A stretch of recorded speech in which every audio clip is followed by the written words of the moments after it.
Ayan, oh, ganda. Kinanak ibon, bataan. O, touch di ano? Apple.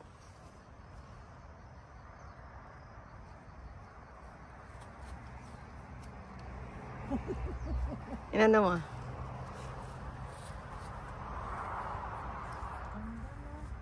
Oo nga.